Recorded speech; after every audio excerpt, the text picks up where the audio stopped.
This video was sponsored by Card Kingdom. You can pre-order all the cards you see in this video by using my link in the description below.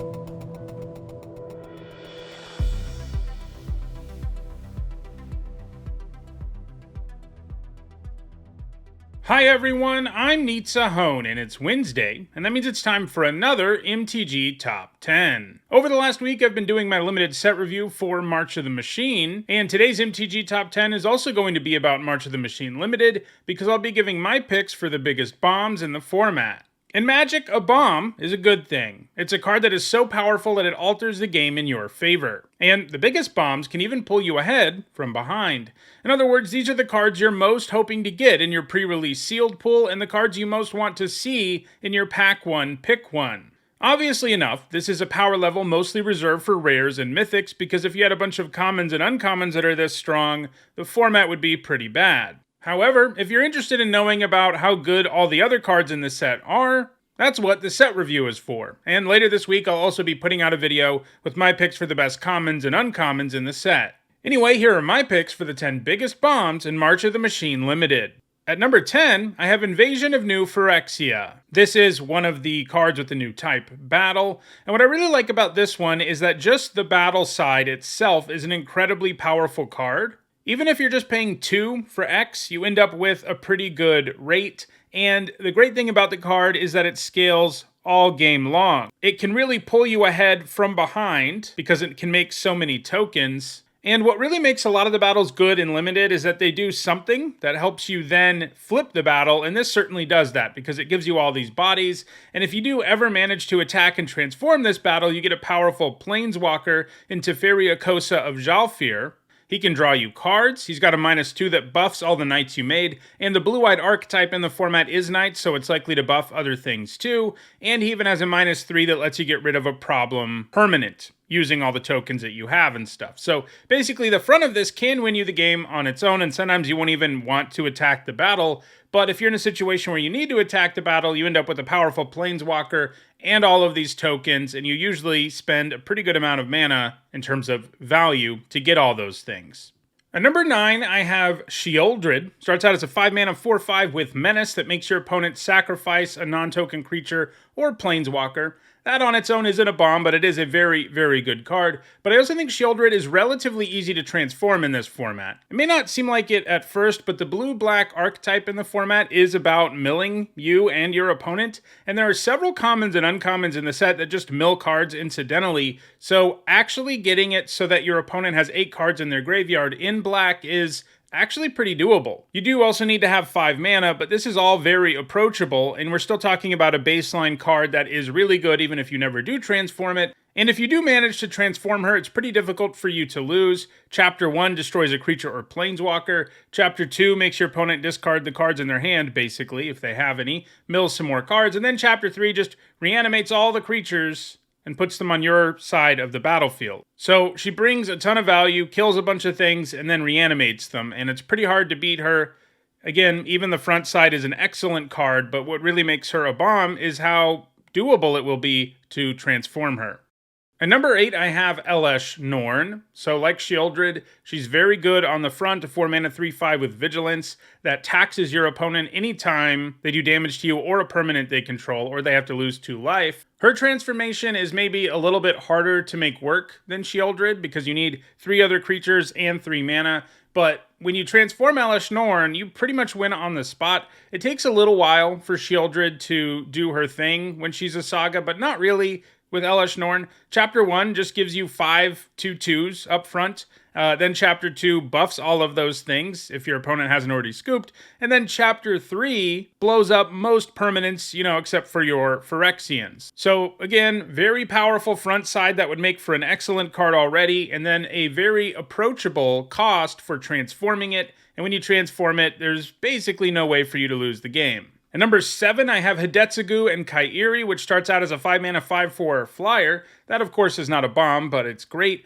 But when it enters the battlefield, you also get to Brainstorm, which we're already talking about an excellent card, maybe not top 10 bomb worthy, but a very, very good card in the set. It's at least a 2-for-1 with a bunch of card selection. But what really makes it end up on this list is the fact that when it dies, you exile the top card of your library, and your opponent loses life equal to its mana value, and if that card's an instant or sorcery, you can cast it without paying its mana cost. That might sound like it's hard to set up, but I think the best way to use this is when you cast Tadetsugu and Kairi and you do the brainstorm thing, make sure to put a couple of spells back on top of your library. That way, if your opponent does kill it, you know you're going to reveal that spell and cast it for free, which at that point you're getting a 3-for-1, so you get a ton of value. So this puts your opponent in a really horrible spot, at least for a couple of turns, where you were able to put spells back on top of your library. You won't always be able to do it, but we're talking about a great card even when you don't do it. But I do think it will actually be easy enough to set up for this to just do some impressive stuff, even if your opponent kills it. And that's always a key thing for the biggest bombs. It's like, even if your opponent kills it, it's done enough that you still have a good chance of winning the game, and that's certainly the case here. Next up, we've got Boonbringer Valkyrie, a 5-mana 4/4 with a bunch of great keywords. What really makes it a bomb is backup. The turn you play it, you can put a counter on something else and give it all these keywords. These keywords will almost always allow some creature to attack really effectively, maybe even one that couldn't attack already, and you're going to gain life. Your opponent's going to take damage. The swing in life totals is going to be massive. And then, once it's your turn again, you can just attack with Boonbringer Valkyrie, who has those same keywords. So it puts your opponent in a really rough spot. It's almost going to feel like this has haste the turn you played, except it's even better because it leaves a +1/+1 counter around. And that means if your opponent kills the Valkyrie, you're getting at least some value, probably in part because you were able to attack effectively, but that counter does stick around forever. You just get a ton of value out of playing this 5-mana card, and it's going to be very tough to beat. At number 5, I have Archangel Elspeth. So she's a planeswalker. Many of them do tend to be quite good and limited, and this one is. The fact she has a +1 that protects her really well by creating a 1/1 with lifelink is really important. If she comes down on turn 4 a lot of the time, your opponent's just never going to be able to get ahead of those tokens, and she's just going to keep ticking up in loyalty until she gets to the point where you want to start using the -2, which itself is really, really powerful. Putting 2 +1/+1 counters on something is a massive upgrade. And if she's allowed to tick all the way up to her ultimate and we're in the really late stages of the game, her ultimate is likely to win you the game too because you'll have enough stuff to reanimate. But I think it's mostly about her +1 and -2 in limited, but that's plenty. Just alternating between those two abilities is going to be enough to win you the game most of the time. At number 4, I have another planeswalker, this one Chandra Hope's Beacon. She comes with an ability that doubles the first instant and sorcery spell you cast each turn. That's really good. She's got a +2 that ramps your mana. She has a +1 that lets you find an instant or sorcery among your top 5 cards. And she has a -X that deals X damage to each of up to 2 targets. So these are all really powerful things. If you have a spell in your hand when you cast her that costs like 2 mana, like you play her, use her +2, cast a removal spell that costs 2 mana, it's basically impossible for you to lose from there because she'll have 7 loyalty, you probably just killed 2 things, and there are plenty of common removal spells that she can double for 2 mana. But if you're in a situation where you can't quite pull that off, well, her -X itself can feel very bomb-like. In a worst-case scenario where you just don't have anything going on and what you really need to do is make the game go to parity from behind or pull yourself ahead from parity, her -X can do 5 damage to 2 targets. So paying 6 mana to do 5 damage to 2 targets is an amazing card, and that's one of many modes that you can access with Chandra Hope's Beacon. Basically, no matter what route you take, Chandra will eventually help you beat your opponent. At number 3, I have Galta and Mavrin. I considered not having them this high because the mana cost is a little challenging with double green, double white, 7 mana value, but come on, it's a dinosaur vampire. And also, it's insanely strong. A 7 mana 12/12 with trample is already pretty funny, but what really makes it great is that it has a whenever you attack trigger. This means most of the time when you play it, you can then go to combat and attack with your things and get value immediately. Whether it's a trampling attacking dinosaur token to help you do more damage to your opponent more quickly, or if you're behind, you can create these vampire tokens with lifelink. No matter what, this is very likely to give you an advantageous attack, whether you're ahead or behind, and help switch the game in your favor or help you win the game outright if you were already ahead. And so far, I haven't even talked about untapping and attacking them with a 12/12 Trampler, which will really seal the deal if they haven't already scooped because this attack trigger is strong enough that I think most of the time that's what's going to happen. At number 2, I have Sunfall. So this is a sweeper. It exiles all creatures, and then you incubate X, where X is the number of creatures exiled that way. In other words, this is a sweeper that makes sure that you come out ahead in the aftermath because you're going to have this token around that you can pay 2 to turn into a creature at any point. The one downside about this card to keep in mind is your opponent's incubator tokens that haven't been transformed into creatures will dodge this. And maybe that leads to it getting knocked down a little bit, but it's hard to not include a sweeper that gives you something after the board is swept as one of the biggest bombs in the set, because that is frankly just one of the most powerful things you can do. It changes the game in a very big way.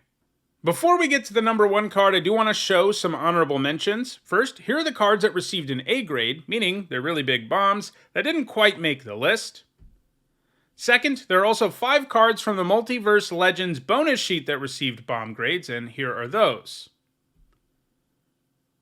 And at number 1, I have Itali Primal Conqueror. This is another 7-mana card, but I think 7 mana is accessible in this format, and this one is insane. A 7-mana 7/7 with Trample doesn't sound that impressive after seeing Galta and Mavrin, but the Enter the Battlefield trigger here is what really seals the deal. Both players exile cards from the top of their library until they reveal a non-land card, and then you get to cast both of those cards for free. It is random, but you're already getting a 7-mana 7/7 Trampler, so even if you're just getting like a 2-mana and a 3-mana card on top of that, you're getting an amazing 3-for-1, and it might be even better depending on what you're casting. Itali can pull you back ahead from basically any situation because it's going to give you this 3-for-1 right off the bat. And it can also, comically enough, transform into this 11/11 trample indestructible, basically Blightsteel dinosaur that can kill the opponent in a single swing. That is a little less accessible at 9 mana, but it is hilarious upside to have on this card that I would already probably have at number 1 if it was just the front side. So it's even better than just the front side of the card would indicate. So, those are my picks for the biggest bombs in the format. If you want to own any of these cards, check out the description where you can find a direct Card Kingdom link for every card that appeared in the video. What do you think is the biggest bomb in the set? Let me know in the comments. If you want to make sure you catch future videos, don't forget to subscribe. If you want to catch up on past videos, including my full set review for this format and a bunch more MTG Top 10s, you should see the playlists on your screen shortly. Thanks for watching.